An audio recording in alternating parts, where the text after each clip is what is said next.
Hello everyone, this is Jonathan Little for PokerNews.com, and today I'm going to be making a video of a hand that I played in a $1,000 buy-in event recently, where I am really unsure about my play on all of the streets.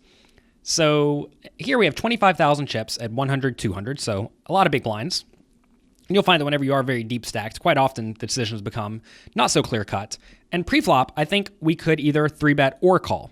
A 50-year-old loose aggressive guy raises from third position and folds to me in the cutoff. So he makes it 500, 2.5 big blinds. And right here, this hand flops well enough in position, so I'm pretty happy with calling. But if you want to develop a very loose aggressive game yourself, quite often 3-betting leads to good scenarios. Also notice that if he has a hand like ace-jack, for example, and I call and I miss the flop, he's going to bet and I'm going to fold and I'm going to lose. Whereas if I 3-bet pre-flop, he's going to call, then he's going to check fold the flop every time he misses. So by being aggressive, you get to steal a lot of the pots where your opponent misses the flop. But anyway, calling's fine. I'm a pretty big fan of calling when we are deep stacked and we see a flop heads up. Flop comes queen 7-4, one club. He bets 750. And at this point, you have to ask, does this board connect really well with my opponent's preflop raising range? And I would say, not really. He could certainly have a hand like ace, king, king, queen, queen, jack, or queen 10. But beyond that, he's going to have a pretty difficult time having a nut hand. The problem here is that my hand is not very good. I have a backdoor flush draw, a backdoor straight draw, and middle cards. It's not really where you want to be. I think folding in this spot is going to be the most standard play. But this time I decided to get aggressive and raise. The problem with raising here is I'm not really representing a whole lot besides nut hands, like pocket sevens, pocket fours, and that's about it. Whenever you're only representing nut hands, assuming you want to be raising with your draws, you have to ask yourself, should I add hands like top pair into my raising range so that my raising range is not all bluffs? And if you think that your opponent is a relatively good hand reader, you probably do want to start raising hands like ace queen and king queen, maybe even queen jack in this spot. But that's usually not the most ideal play because whenever you raise and get called, you never really have a clue if you are just crushed by pocket aces or if you have your opponent dominated. So this is an interesting spot where I'm not really raising versus most players, but if I think my opponent is not going to be a great hand reader, I'm fine raising. Or if I think my opponent's just going to be a pushover and fold like pocket jacks, no problem. You have to realize if your opponent's folding every hand worse than a queen to a raise, then raising becomes fantastic. They give me the nut turn, 5 of clubs. Now we have a gut shot straight draw, still 2 middle cards, and a flush draw. That's exactly what we were looking for. Our opponent checks, and at this point I think we want to continue betting, especially if you think your opponent's going to stick around with a marginal made hand, or if you think your opponent would re-raise the flop with a hand like aces because he typically overvalues that type of hand, then I think betting becomes great because when your opponent doesn't re-raise the flop, it means he has a queen at best, and you'll find that most people aren't looking to put their whole stack in by the river with just top pair. So I like this bet. I bet 3,000 into the 5,500 pot.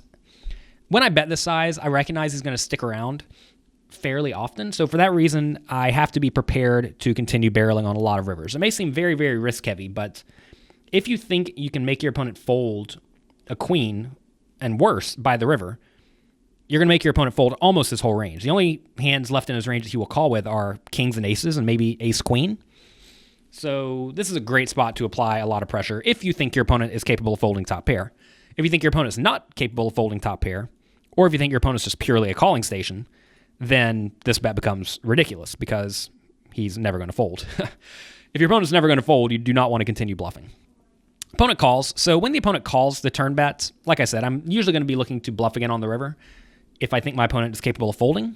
If I don't think he's capable of folding, then I'm probably just going to give up unless the river is an ace, a king, a club, or a card that puts a 4 straight on board, whether or not it is my 4 straight.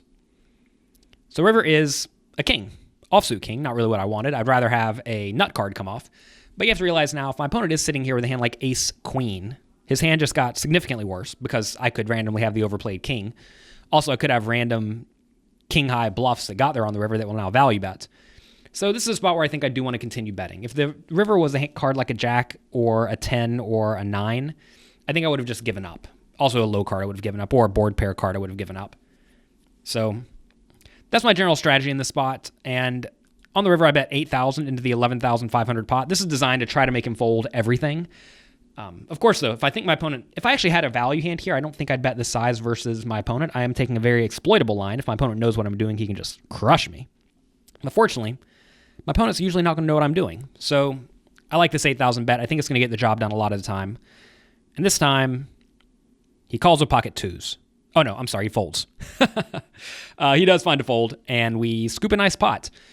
This is an example of me getting a little bit out of line. I don't really do this too often. Actually, yesterday, well, I guess it's not yesterday by the time you see this video, but the other day, I played a hand in the Global Poker League where I took a very aggressive line and it worked out. And here's another example of an aggressive line in a smaller buy-in tournament versus a player who, a lot of people think in small buy-in events players are super calling stations, or they think the opposite, that they fold every single time. And you have to realize that as long as you are playing an intelligent, aggressive game, good things tend to happen. Of course, if I would have gotten called here, I would have been down to 11,500 chips. But that's not really the end of the world. You can still sit there and play well. It's still 50 big blinds or so. So if your bluffs do fail, don't get too frustrated and just continue playing great. All you can do is play great. If you play great all the time, good things will happen in the long run. Thank you very much for watching this video. Let me hear what you think about this fun hand in the comment sections below. Do you ever try this kind of thing? I mean, just curious. If you think the play is ridiculous, let me know that too. Thanks for watching, and be sure to follow me on Twitter at Jonathan Little. I'll talk to you next time.